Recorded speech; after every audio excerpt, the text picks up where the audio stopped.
English News Assistant. Read the native language translation first, and follow the broadcasting to read aloud. Witness the miracle in 3 months. 1. Over the weekend, the world watched with a mixture of fascination, anticipation, excitement and horror as the Russian paramilitary Wagner Group appeared to launch a direct challenge to the nuclear-armed Russian military establishment. 2. It is nearly impossible to imagine that the Russian leadership will completely disband the corporate underpinnings of the Wagner Group and its overall personnel. 3. On Monday, Russian President Vladimir Putin said that he would keep his promise to allow Wagner's soldiers to move to Belarus, go home to their families or sign contracts with the Russian Defense Ministry. 4. Leading a march of justice, Wagner owner Yevgeny Prigozhin led 25,000 primarily Russian fighters from Ukrainian territory into Russia and marched to Moscow. 5. The Wagner Group is just one of several known Russian private military companies that have operated abroad in the relatively recent past.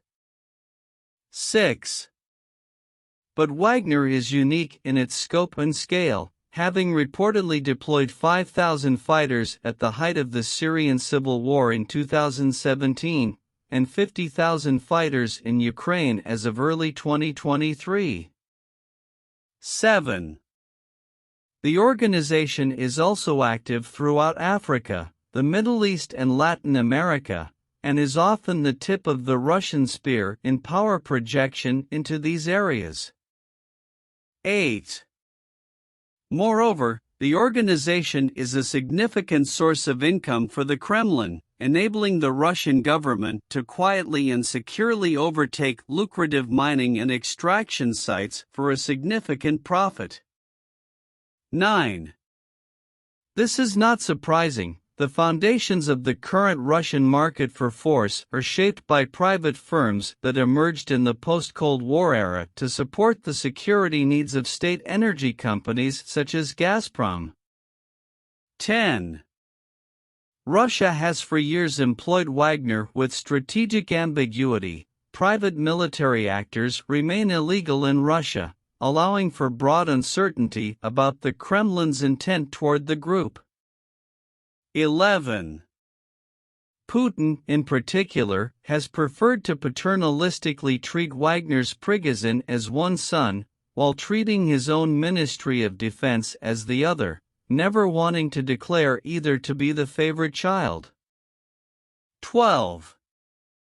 While this has served his aims at times in terms of plausible deniability, it was ultimately an unsuccessful venture. 13.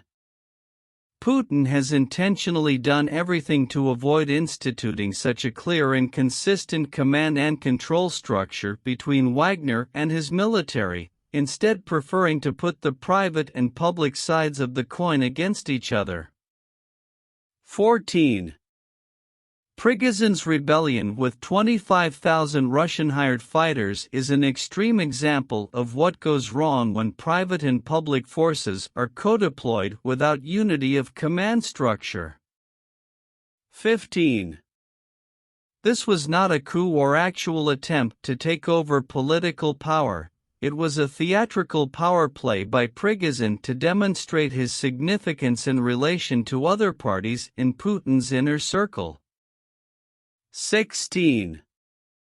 It came as the Russian Ministry of Defense attempted to bring Wagner fighters under its direct control through individual contracts by the end of June, which would have effectively circumvented Prigozhin's control in Ukraine.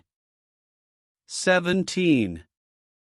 Russia's next steps will be carefully calculated and may include a renaming or rebranding of the Wagner Group, the replacement of Prigozhin as its leader and potential withdrawal of Wagner fighters from any territories adjoining Russia, including from Ukraine, due to the risk of another mutiny.